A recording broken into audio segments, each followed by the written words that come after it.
Hello, Sam. Thank you for joining me for an interview today. I'm doing a leadership communication capstone project, and through this interview I'm hoping to learn from your experience as someone in leadership. Can you introduce yourself and share a bit about your leadership experience? Well, Josh, it's great that I'm very grateful for this opportunity to be interviewed by such a wonderful journalist as yourself. My name's Samuel Wilkinson, and I'm the executive president of the Trinity Western Student Association. And very excited for this opportunity. Can you share an example of a time when you had to make a tough decision as a leader? Okay, yeah. How did you approach it? How did I approach it? Yeah, there's lots of times when you have to make difficult and tough decisions, and the best thing to do is first to really define what the decision is and what the problem is, and to kind of see what are your options. And so one example of a tough decision I had was we had a missing role on our team, and so I had to make a decision on what are we going to do to fill that role. And so we looked at the various options and we mapped it out, and we decided that we should move someone from our team that was in a different role to kind of cover that role and responsibility. And so what ended up happening was we didn't have a director of operations, and so we got the director of events to kind of step into that and add on some responsibilities. And it worked out really well. Great question, Josh. What personality traits do you think are needed to be a great leader?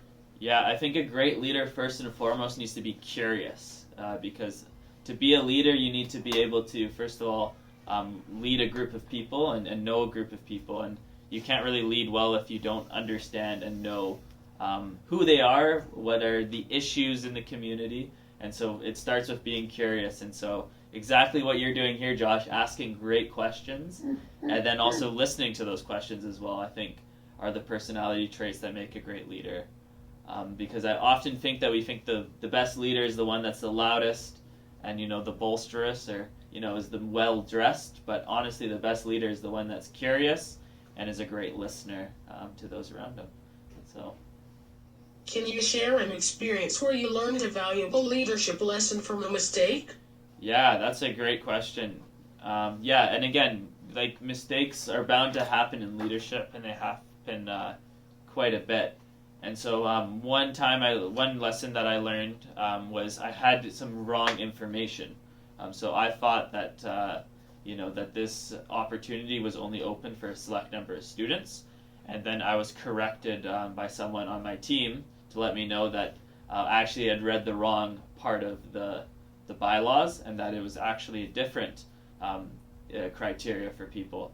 And so I think one thing that we can learn when you make a mistake is to first own the mistake and acknowledge that you did wrong, and then to do your best to correct it. And so I sent out an email right away apologizing for my mistake and sharing what is actually written down.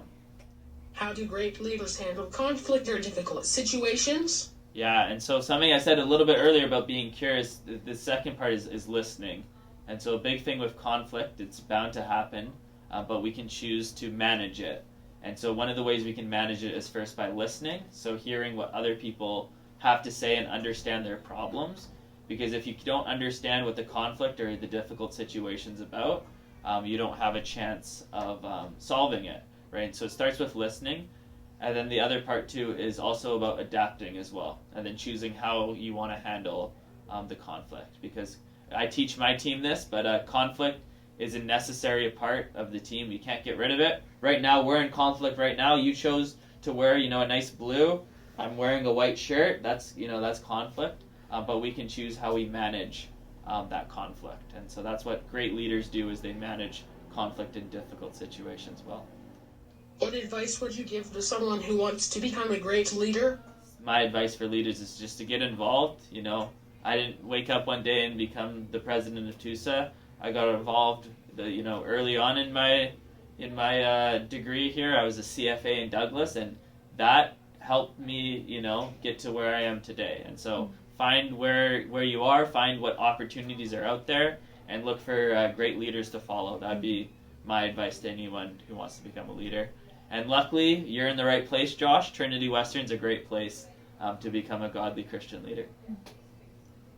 I think being a great learner is synonymous with being a great leader, because that's the best way to become a leader, is to learn from other great leaders. And so being curious and learning from other leaders. And for myself, I've gotten to learn from a lot of great leaders here at Trinity, from the president, Dr. Martin, as well as the vice president of student life, Rob Ray, and they've just been great mentor figures to teach leadership, because it's not easy being a leader.